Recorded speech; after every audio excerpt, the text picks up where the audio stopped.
আবারও রাজনৈতিক সংঘর্ষকে কেন্দ্র করে উত্তপ্ত মানিকচকের গোপালপুর এলাকা। তৃণমূল ও কংগ্রেস কর্মী সমর্থকদের মধ্যে সংঘর্ষের ঘটনায় ব্যাপক উত্তেজনা। ঘটনায় একে অপরের বিরুদ্ধে হামলা চালানোর অভিযোগ। দুই পক্ষের মোট 4 জন আহত হয়েছে বলে খবর। এলাকায় পুলিশ মোতায়েন থাকাকালীনই ঘটেছে ঘটনা, দাবি উভয় পক্ষের। থমথমে এলাকার পরিস্থিতি সামাল দিতে ইতিমধ্যে বিশাল পুলিশ বাহিনী পৌঁছেছে। বারবার রাজনৈতিক সংঘর্ষকে কেন্দ্র করে উত্তপ্ত হয়েছে মানিকচকের গোপালপুরের জেশরতলা। গুলি বোমা চালানোর মতন ঘটনা একাধিকবার সামনে এসেছে। বিগত দিনে খুনের ঘটনাও সামনে এসেছে এই রাজনৈতিক সংঘর্ষকে কেন্দ্র করে। এদিনের ঘটনা সম্পর্কে জানা গেছে, বুধবার ধরমপুর বাসস্ট্যান্ড সংলগ্ন মাঠে একটি কাবাডি প্রতিযোগিতায় আশরাফুল হক ও নাজিমুল হকের মধ্যে বচসা বাঁধে, যাকে ঘিরে একে অপরের বাড়িতে ঢুকে চলে ব্যাপক ভাঙচুর ও মারধর। এই সংঘর্ষের ফলে আশরাফুল হক, ইদ্রিস হক, নাজিমুল হক সহ আরও একজন গুরুতরভাবে আহত হয়। এই বিষয়ে আশরাফুল হকের পরিবারের সদস্য দুলালী খাতুন বলেন, দুপুরে বাড়িতে ঘুমিয়েছিলাম, সে সময় তৃণমূলের লোকজন বাড়িতে চড়াও হয়। তাদের হাতে আগ্নেয়াস্ত্র সহ ধারালো অস্ত্র ছিল। সে সময় বাড়ি থেকে আশরাফুল হক ও শেখ ইদ্রিসকে তুলে নিয়ে যায় তারা। আমরা কোনো ক্রমে বাড়ি ছেড়ে পালিয়েছি। ঘটনার পর থেকে কোনো খোঁজ নেই দুইজনের। আমাদের পরিবার কংগ্রেস করে বলে হামলা করেছে। যখন ঘটনা ঘটে সে সময় এলাকায় উপস্থিত ছিল পুলিশ, তা সত্ত্বেও কোনো পদক্ষেপ নেয়নি বলে অভিযোগ। তখন লাঠি মাল পেছলে সব নিয়ে আমাকে কাটতে এসেছিল। নাসিরের লোকজন ছিল অনেকজন। আমরা ঘরে ছিলাম, যখনই অনেক ভাষা খারাপ হয়ে গেছে, আমরা পালিয়েছি, তখন বাস ছুড়ে মেরেছি। আমরা কি জন্য মারছিল কি জন্য ওরা কি মনে নিয়ে আছে কি আনি, আমাকে বাস করতে দেবে আর 1 বছর বাড়ি ছেড়ে রয়েছি, তাও আমাকে এরকম বাড়িতে কোনো কিছু হয়নি, তারপর এরকম হামলা করছে আমাদের উপরে। আজকে হয়েছে। কখন? আজকে কি 1টার সময় হয়েছে। 1টার সময় হঠাৎ করে চলে এসেছিল। আমরা ঘরে শুয়েছিলাম, মা কানটাই ছিল। কি ছিল হাতে? ওদের হাতে সব কিছু ছিল।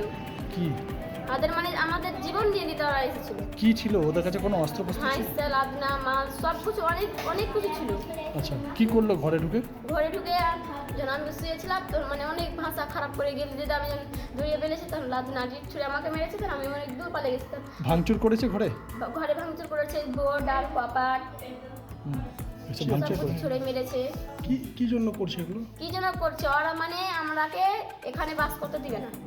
কারা বলছে এটা? নাসিরের টিএমসি লোক আমরাকে বাস করতে দিবে না। আপনারা কোন দল করেন? আমরা কংগ্রেস দল করি, তো আমরা এরকম হামলা করে। কে তোমার বাবা? আমার বাবা কংগ্রেস দল করে না, এমনি আমরা ধরলে ই করে যাচ্ছি না। কংগ্রেস পরিবারে বিচারই করে না, পুলিশের জন্য তো আমরা এরকম। পুলিশ আছে আর আমরা মারছে, পুলিশ আর আগাতে ওরা মানলি আছে, পুলিশ মারছে, পুলিশ তো মারাচ্ছে এগুলা। পুলিশ এগুলা করাচ্ছে, থানার আইসি আর পুলিশ এগুলা করাচ্ছে। অন্যদিকে নাজিমুল হকের পরিবারের সদস্য মমতাজ বেগম বলেন, কিছুদিন আগে ভিন রাজ্য থেকে বাড়ি ফিরেছে নাজিমুল। আজ কাবাডি খেলা দেখতে গিয়ে সেখানে তাকে ঘিরে ধরে কংগ্রেস নেতা সাইফুদ্দিনের লোকজন। তাকে আগ্নেয়াস্ত্র দিয়ে ব্যাপক মারধর করা হয়, যার ফলে গুরুতর আহত হয় সে। তাকে বাঁচাতে গিয়ে আরও একজন আহত হয়েছে বলে জানা গেছে। বিগত 2 মাস ধরে এলাকায় রয়েছে পুলিশ, তারপরেও এই ধরনের ঘটনা ঘটেছে। ধরমপুর বাজারে ওই ছেলেটা মানে বাড়িতে ছিল না, মার্ডার হয় তখন, মানে কাজেতে ঝামেলাতে ছিল না, বোম্বে ছিল। বোম্বে থেকে বাড়ি এসে কয়েকদিন হলো ও ওখানে গিয়েছে মানে দেখতে, খেলা দেখতে। ওখানে এই ধরমপুর বাজারে ওই মাঠটাতে খেলা হচ্ছে না, ব্রিজের কাছে কবাডি খেলা। হ্যাঁ, কবাডি খেলা, ওখানে খেলা দেখছিল। আর সাইফুদ্দিনের লোকেরা মানে মোটামুটি 20-30 জন ছিল, বন্দুকের বাড়ি পিঠে অনেক মেরেছে, মাথাতে আঘাত করেছে, মানে গোটা শরীরে মানে ওর আঘাতের শেষ নেই। কাকে মেরেছে? নাজিমুলকে। আচ্ছা, কে হয় আপনার? আমার ভাসুর বেটা। কেন দল করে? ও টিএমসি। কংগ্রেস মেরেছে।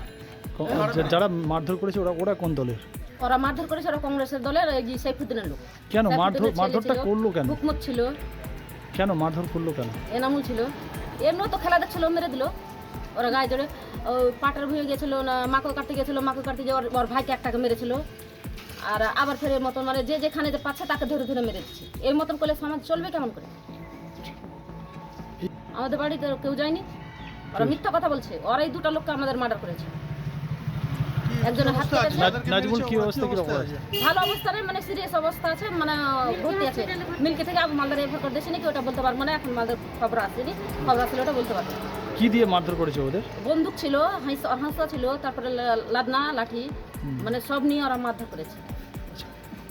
মাঝে মাঝে পজিশন থাকছে, তারপরে ওরা এইভাবে অত্যাচার করছে, যেখানে সেখানে ধরে নিচ্ছে, যেখানে সেখানে মেরে দিচ্ছে। আপনারা কি ভয়ের মধ্যে আছেন? হ্যাঁ, আমরা খুব ভয়ের মধ্যে আছি। সাইফুদ্দিনের লোকেরা খুব অত্যাচার করছে আমাদের উপর। তবে ঘটনার খবর পেয়ে ঘটনাস্থলে ছুটে আসেন মানিকচক থানা আইসি সহ বিশাল পুলিশ বাহিনী। বিভিন্ন জায়গায় জিজ্ঞাসা করা হয়। পুলিশ সূত্রে জানা গেছে আহত নাজিমুল হক মিল্কি হাসপাতালে চিকিৎসাধীন। অন্যদিকে আশরাফুল নিজের শ্বশুরবাড়ি ও ইদ্রিস ঘটনার পর পলাতক রয়েছে। ঘটনাটির পূর্ণাঙ্গ তদন্ত শুরু করেছে মানিকচক থানার পুলিশ।